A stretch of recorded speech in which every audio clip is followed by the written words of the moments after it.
s'abonner na RRK Plus TV. RRK Plus TV. S'abonner. Écoute, bien. Ma film qui toque, ma série qui toque, ma mission qui toque. Ni pas. RRK Plus TV. Rosette Rebecca Kambamba TV. RRK Plus TV. RRK Plus TV. Rosette Kambamba. S'abonner massivement, jamais vous allez décider que nangai. Ce que s'abonner, remona bobo, remona makamba kitaka, remona ba anglais. Chaîne elikama, ngana ligne nanga chaîne yo, ngana poni nanga chaîne yo. RRK Plus TV et Karana Congo. S'abonner, jamais vous allez décider. Rosette Kabamba, yene mutaze la poké, bomuna babobo, bomuna biso, chéri vous est pris, s'abonnez massivement. Mobila lelo soki eza na moto mobila koyi kopesa merci. Comment ya moto eza Jean-Marc Kabound? Oyebi pourquoi Jean-Marc Kabound? Tant honorable Jean-Marc Kabound auti na Zambie, aye akipe relation ya mobila ndenga kumisaka te que il est l'ami à chef de l'État. Jean-Marc Kabound alobi que la ville n'est pas gouvernée. Pourquoi la ville n'est pas gouvernée par rapport aux réalités que moi j'ai vécu aux Zambie, la zone Awa, la petite ville Nabiso, la comprendre que ville les a gouvernée. Depuis que honorable Jean-Marc Kabound dans le Bibongo, on a la boulevard. Ngobila koma kolali sabatu na balabala ba ko komba assainissement comme komona na malgré tout succès on a ma TV. On comprend. Mais abandi quand même qu'on travailler. Mais qu'on travaille voilà. Si quoi mbongo ya komi kolali c'est la batu na balabala lelo. Ba ko komba makadam tout le temps. Mbongo ya j'ai éclairage public lelo. Ceux qui kabunda loba kité, mbongo ale bana ko servir nani. Mbote mingi na ba internet nyonso ya moto. Ba mbote mingi na bino ba bomesana na bino kolanda biso bino ba na biso en tout cas mbote mingi na balandi ya RRK Plus télévision na ebike boza ebele na moment oyo pona kolanda émission na bino ndenge bomesana émission na bino masolo oyo ebomba maya mokolo lelo to ya bino Papa Godé to ya bino Papa Godé azali moko ya ba IDPS donc moko ya ba politique ya gouvernement oyo eza en place et le monde papa Denis to kubeta masolo to kolobela moi ba point ebele mais mini to kubeta société na likambu etali enterrement ya Denis Kadima na en tête ya Seni en tout cas likambu wana vraiment to so mona bitumba so bundama mikolonio son assemblée nationale et so bimisa bitumba depuis nomination na yeba to so bunda mokolo ya lelo akomeka mpe ko expliquer ko yé aza na parti au pouvoir mbote ndeko Godé. Mbote maman journaliste mbote ndeko Godé yo ozali moko ya ba IDPS bino boye bisaki biso ke bino boye na démocratie boye na politique oyo ba prédécesseur na bino bazalaki na ngote bino boye na démocratie mais démocratie na bino ndeko Godé biso tozo mona ngote population zo mona ngote parce que enterrement ya malonda lo lenge esalemi to moni ezwaki processus mulai depuis bazalaki na boyokanité côté ya basango côté ya ba église de réveil bino moko ba parti politique boyo kanezala kité titi to yoko mona bino bo imposer malonda na tête ya Seni ndeko Godé yo zali moko ya IDPS bino ne parti au pouvoir est-ce que démocratie au bino bolaka ki biso yango to zo mona to eza makambo susu biso. Merci beaucoup madame la journaliste la question Touni omoni question Touni il y a à boire il y a à manger. Et le Gozobouma, les Congolais belé, ils ont affaire avec un monsieur qui n'a pas appris la politique. Mais il est né politique. Parce que Félix Tshisekedi dans un mois, n'a pas terminé Etienne Tshisekedi dans Moulumba. Il y a des gens qui ont été politique. Il y a beau terminer dans la politique et sur la Magalanda, on a accolé la chance aussi au Félix Tshisekedi d'Azui et Zanini. Au moins, il y a des gens qui ont été Masolan Dembo. Au moins, il y a une histoire de Gladys Bokese. Gladys Bokese, tant que biso to yelié azalaka neuf. Ayana imana lokola attaquer des points. Maintenant, on a soit succès. On soit succès lokola numéro 4. Numéro 4 lokola dernière défenseur. Le coma. Vu qu'azalaki numéro 9, ayebi tous les positionnements au 9 azora pas chabi. Tant que zongisier défenseur, et ça difficile pour que 9 fasse ani. Ambrier pour maîtriser le Coran. Au moins, le président Liboso au Congo suit azo maîtriser ba donne politique eza Félix Tshisekedi parce que Mobutu azaki militaire Kasavu azaki sango Joseph Kabila boyebi suite mais ce que moi non abotami ba kuti politique na ndako na bango comme de Félix Tshisekedi siko politique wana ya apprendre na opposition vu que apprendre yango na opposition ayebi grande opposition d'Arani c'est défendre l'intérêt de la population, d'aider, de contrôler le gouvernement en place, de trois, pousser même le régime qui est en place à l'erreur ou à la faute. C'est quoi, vu que nous avons maîtrisé Bilo Wana pendant quelques années, il y a se retrouvé dans le pouvoir. Pour ça, les Bilo Wana, ils ont passé. Et puis de deux, la politique il y a Félix, c'est moins faible, ou bien lent, la prise de décision. Mais non, ils ont Bilo Wana, nous avons trois styles. Il y a leadership pour ceux qui ont la leader. Il y a un leader. Vous avez un style la style. Donc, il y a un enterrement à Malonda. Donc, il y a un parce que c'est là, s'il vous plaît, madame. Vous avez un style directif ou autoritaire. Oh Joseph Kabila en tant que leader, avec un style autoritaire. Quand on parle d'un style autoritaire, on voit quoi? Donc quand un leader prend les décisions, il n'associe pas les membres de la décision où il y a dessus. Donc il y a un effet qui a autorité morale. Ce qu'il y a un lobby, il y a un lobby, il y a un fait ça là. Mais on a dit que ça a une faiblesse, et ça peut être côté force. Côté force, donc il se réveille dès matin, après ces décisions, 5 jours, 4 jours, ils sont exécutés. Voilà un style autoritaire au Kabila Bandé pour ça. Mais faiblesse dans les années. Décision au Yazouaki. Et Simba est concerné par membre. Et concerné par membre. Et Tikali Bongo Poye Mouta décidé qui. Il y a un monde de Kabila n'a échec. Mais système au Félix à Ossané là. C'est un système participatif. C'est un système démocratique. Donc il ne prend pas les décisions seules. Il vous laisse le temps. Tant que vous avez la minute attend la ligne, vous avez raisonné. Na Oyazo raisonné. Vous avez quand faible. Et ça qui est awat. Tout ça que mission dans des bonhommes chira bakayam. Na ça que combat au catholique au pola au main levée. Donc sans intervention et aux la contre Félix Tshisekedi. Le pourquoi atikeli bango une affaire à 2 mois 3 mois. Mokile ko mona. N'engé parlement sur ça bango to bakeli no 3 jours boyoka. Bayokanité. To bakeli no 3 jours bayokanité. To bakisi une semaine bayokanité. Voilà Félix Ansani à Kotala. Communauté internationale bango ba belelaka à Kotala. Tina Souka, aye ko comprendre buzoba ya catholique, a comprendre buzoba ya chole. Mais tant ba bimisi malonda. Mais ndeko godé. Zela na fait éclairage. Tant ba bimisi malonda. Bino bolingi Félix Tshisekedi comme na 3e action nga na bengaka leadership faible. Ou bete o nga na bengaka leadership o to bengi anarchie. Donc mutu nyonso ko sala oya lingi. Mutu nyonso ko sala oya ko kanisa. Pour catholique souci les aragni. Souci ne boza tala. Est-ce que yo tanga loi ya ba professeur religieux. Na kata professeur religieux wala parti politique ezate. Parti politique ezate bazas 8. Bango na bango ba oyo ba musulman ba oyo ba kimbangwiste ba oyo ba catholique o SSC église des réveils protestants bango wana 8. Maintenant 8 wana 6 ba poni ndeko kadima. Catholique à l'obité to boy kadima. Pesa ba raison fondamentale. Pesa ki ba raison de Polanda qui avait sur la leki na ba itando Kenya so yamboka na biso. Biso na sirio Polanda po yo zali mutu ya masolo ya politique. Ndeko abe sur la leki na ba itando Kenya so a déclaré à l'obi que bino IDPS bino candidature na bino ya Denis Kadima et ya qui déjà na ba menace. Bon, mais qui va déjà ba menace que ndenge candidature wana continue wana il faut kaka Denis Kadima bi.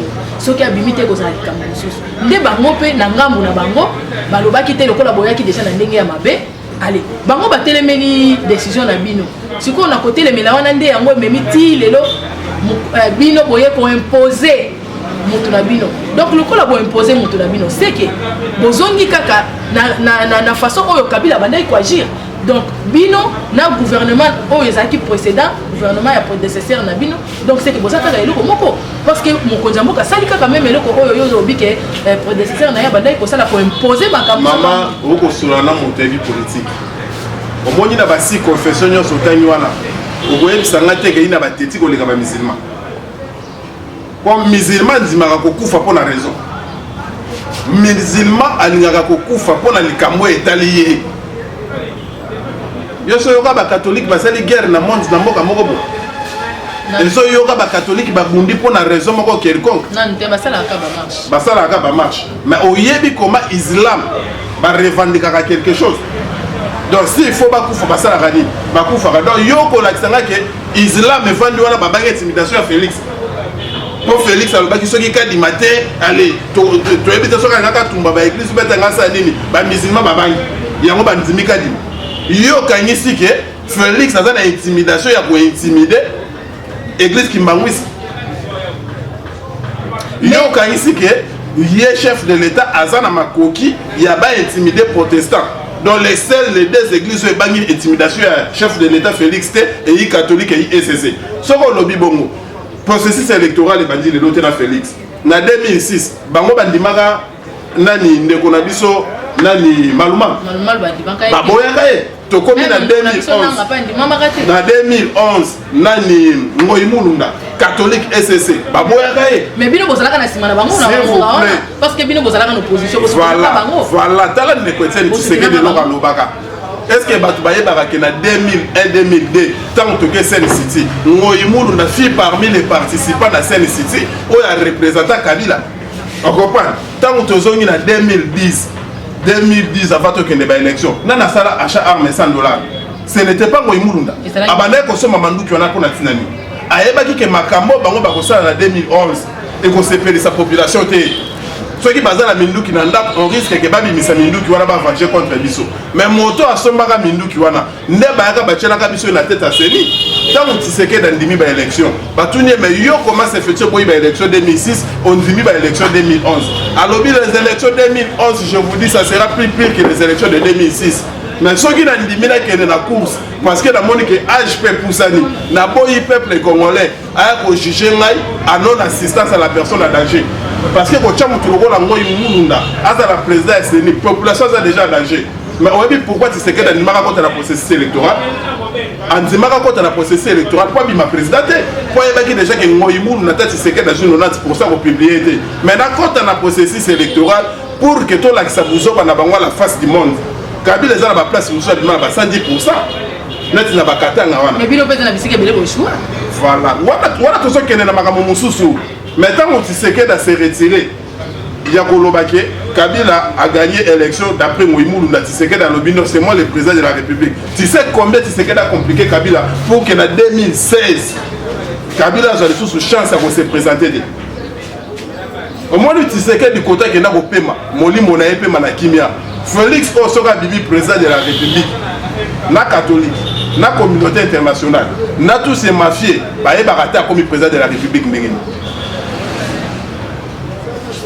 lelo kosali ke Félix akoma wana eza makila ya mokishi makila ya tata na ye koganga na se ya mabele komba oyo tata na bango abundaki lokola ezalaki le vrai combat mais ya hérité yango makambo ya enterrement ya Kadima ça n'a rien à voir avec le chef de l'État ça n'a rien à voir avec l'IDPS le pourquoi parce que les confessions religieuses membre moko ya IDPS azalaka kuna te pe Kadima abimi na église à Dodo Kamba te bazobwaka bakolibe pa Dodo Kamba Kadima aza candidat oyo tomoni église Kimbangwisi batelemi balobi bango nyonso na poisa ke Kadima aza candidat na biso mais aussi dans tata bango babimisaka malonda oyebi eloko nini eleka na malonda eza na leader politique moko te oyo amobilizaka population contre balonda lamuka atambola IDPS atambola etikalanga moke FCC moko pa tambola nde chef de l'état tali mais lokola population baboyi malonda ngai na kozwa mokano ndenge nini na entérimé chef de l'état azwaka ordonnance te malonda kwei mais ntango babimisi ndeko Kadima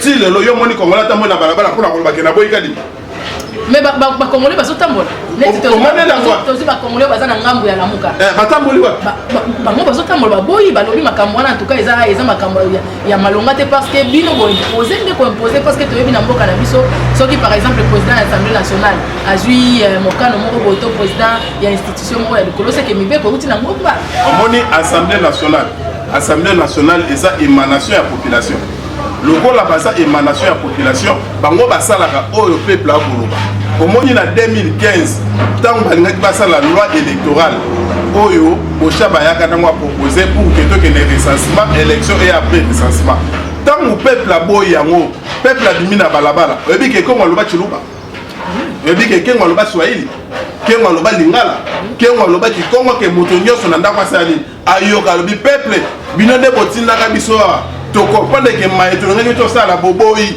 lokola boboyi biso to tiki mais oyebi que pendant que foyer là ko bina la première ri pendant que foyer là ko bina na Saint Raphaël kuna ba ko intérimer malongo nani kadi pourquoi baza ko intérimer kadima na ko expliquer yo mais lokola ba ki mituna ebele bato mboka ba ko zela ba yeba ndenge makamba mboka yo ko kende ko tarder plus na ko expliquer état ya foyer eza ko perdre état inutile mais pourquoi pota yo zo bina libanda kuna na kati baza ko intérimer kadima on comprend mais en 2015 tant que tu pesa ki makambo nde balobaka bana ki pesa makambo to pesa ki makambo ke ngoloba na monoko nyonso ke bana mboka bozonga na banda ko to yoki to kosala les sociétés ne loko foyer la ngaka meka les jours ya intérimaire ya kadima mais tant que foyer la zo meka loko wana intérimaire zo sala manapelé tout peuple la kimia et puis batu ba yeba kite ke foyer la zeki na marche la suka na monde to ko mona ba photo to moni ba image o nde kwatambolaki o atambolaki tina ezalaki nini o te ba chaka kadima te bo yo zo boya ba chaka kadima na 200 personnes na mboka ya 80 millions d'habitants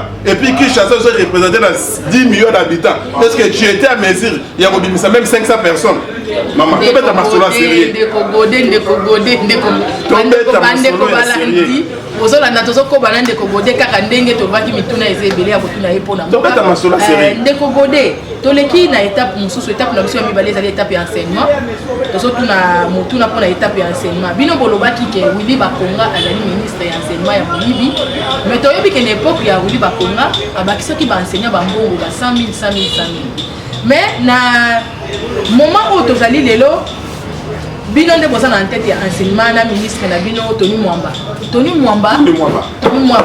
ministre Tony Mwamba oyo azali ministre ya enseignement mais tomoni bana ya kelasi bana na biso toboti mokonzi ya mboka abetaki sete abeti likambo ya gratuité abeti sete mais gratuité ti lelo tozoyeba te bino bandeko na biso oyo bozali na pouvoir eloko nini bozosala na domaine ya enseignement po bana batangaka te bana bango moko bakomi kobima na nzela vrevane lobi ngai moko na moni nazalaki na ntini na kota Sainte Thérèse bana ya Sainte Thérèse bana ya balise mosusu eza pembeni wana babimaki lobi batamboli bango nyonso na balabala bazorekame droit na bango batanga parce que bana bayi kotanga te papa bino bozali na pouvoir en place pour mécanique koyebisa biso parce que Willy Bakonga azalaki moyibi lelo aza na makala mais abakisaki baenseignant ngo bino lelo bozali na Tony Mwamba ministre oyo ya changement mais changement eza kaka te mais quand il faut expliquer biso likambo oyo po mécanique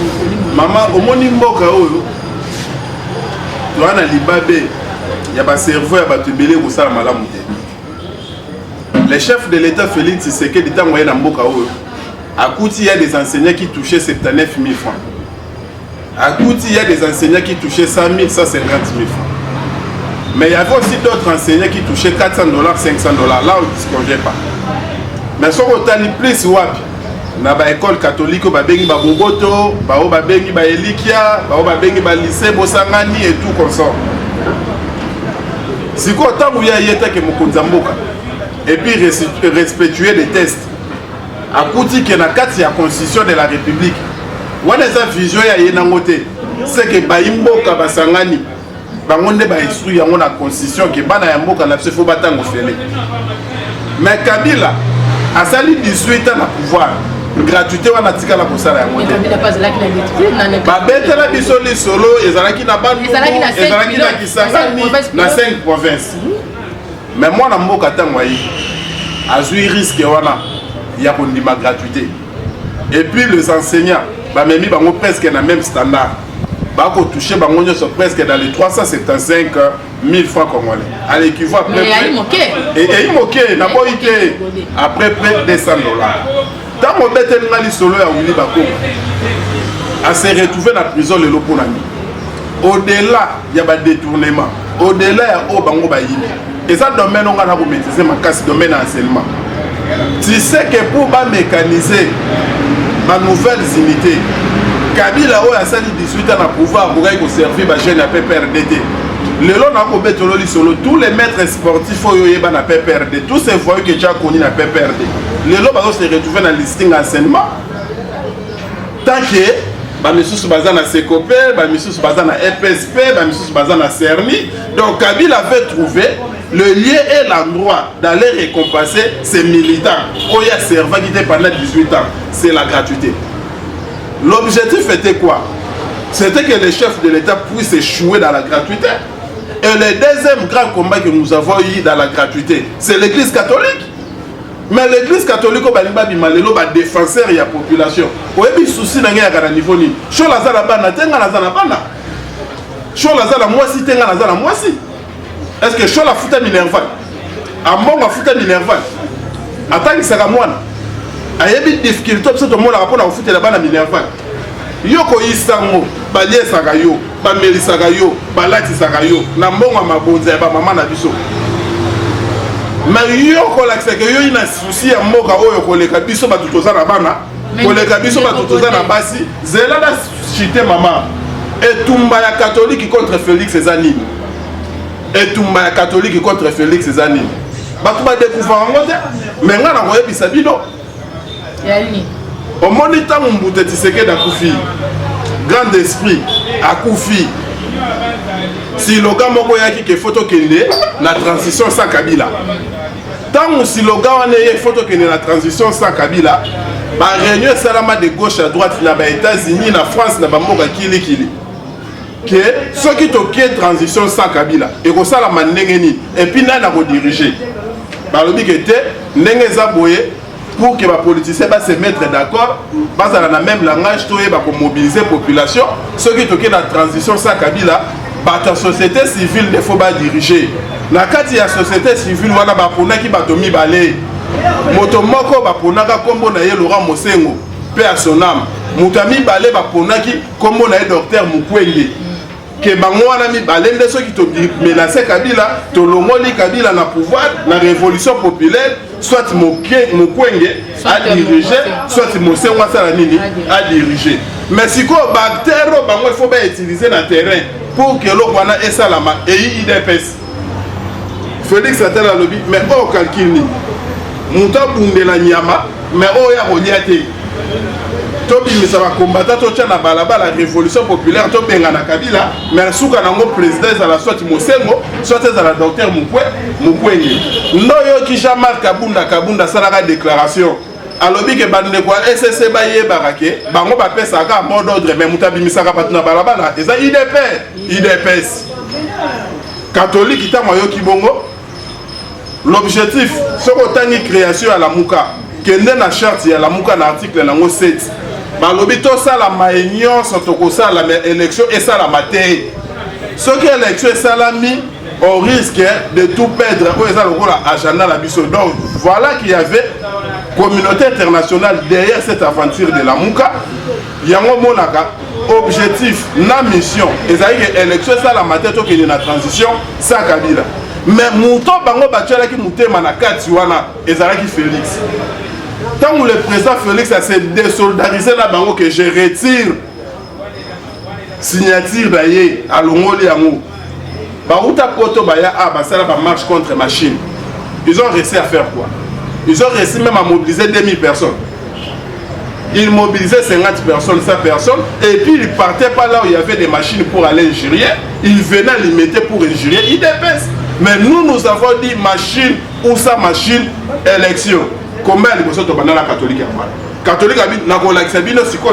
Ils sont unis soutenir Martin Fayulu, tokotombo la Martin Fayulu. Ndebi tumbani la ndibino tunasi. Mais il y aura kasi bitumbanda doko kendagati. Tango bakiyi basangani bango nyoso. Oyebi cela ba smartphone. Nana somba ba smartphone et puis catholique a ba smartphone ne rendez. C'était là derrière la Muka. Et puis tant qu'on publié les résultats, qui était le premier à dire que les résultats là ne représentent pas ce qui était dans les urnes? C'est l'église catholique. Donc l'église catholique n'a pas commencé le combat avec Félix Tshisekedi dans l'enseignement. L'église catholique a commencé le combat avec Félix Tshisekedi depuis la campagne électorale. Mais le problème avec Bango, dans l'église catholique dans l'ensemble, il faut jouer le combat et belé pourquoi? Parce que Bango Kundana Mukishi. bazo bundana moto akufa déjà Félix o bango bamonaka wana ezaka ka nzoto ya pamba mais na kati wana grand esprit Tshisekedi doit mulumba za na kati wana avant de akotala bango wana eza intimidation de Gogo ngana zo yokisa yo makambo ngana zo loba batazo mekiza ngo bazali grand esprit aza na kati wana Tshisekedi doit mulumba avant ni wana akotala bango oyebi ke tango ko bunda skona mukishi moto eza kufa déjà azo déjouer bino les gens en avant bon banda ko pola combat c'est intimidation de Kogode tozo avancer na mituna na biso parce que tozo kende ko poussa na côté ya suka émission na biso de Kogode yo peto yoki ke yo penza na gouverneur numéro 1 ya ville la biso Simbarate au finga ka de Kongobila mingi de Kogode na éviter pourquoi yo finga ka mingi de Kongobila parce que de Kongobila ye azo sala musala yezo mona na misu bato ba tozo mona ba éclairage public tozo mona assainissement ya ville ezo salema to moni a instauré système ya kin bopeto oyo bazo sala misala mikolo mais yo finga ka ye makasi na éviter oina e pona lipo za moto ya PPRD to ndenge nini ko dina te meka un peu que amoni lingala na biso eye un peu pauvre lingala eye un peu pauvre na ndenge nini tango kolobaki na ko finga ndeko ngobila na finga ka ngobila bato ba ko mona lokola mutu moko qui n'a pas l'éducation parce que c'est lui qui est ingéré ça mutu ko manquer d'éducation mais moi je suis là dans les critiques on comprend critique et ko finga te critique eza ko ebisa moto esika oyo monya sali malamu te ngobila lelo soki eza na moto ngobila ko pesa merci comme ya moto eza Jean-Marc Kabundi oyebi pourquoi Jean-Marc Kabundi tant honorable Jean-Marc Kabundi outi na Zambie aye à qui perd relation à Ngobila il est l'ami à chef de l'État. Jean-Marc Kabunda lobby que la ville n'est pas gouvernée. Pourquoi la ville n'est pas gouvernée? Par rapport aux réalités que moi j'ai vécu au Zambie, la zone Awa, la petite ville na biso, la comprendre que ville les a gouvernées.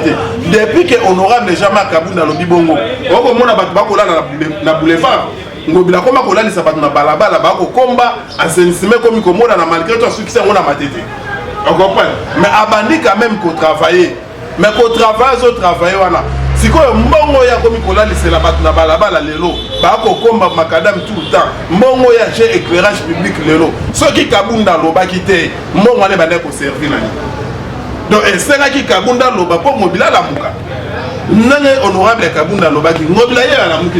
Mobila ya bandi musala. Et puis alors on a ko senga yena ministre intérieur, makambo etali et sécurité. Lobby n'a pas été un téléphone.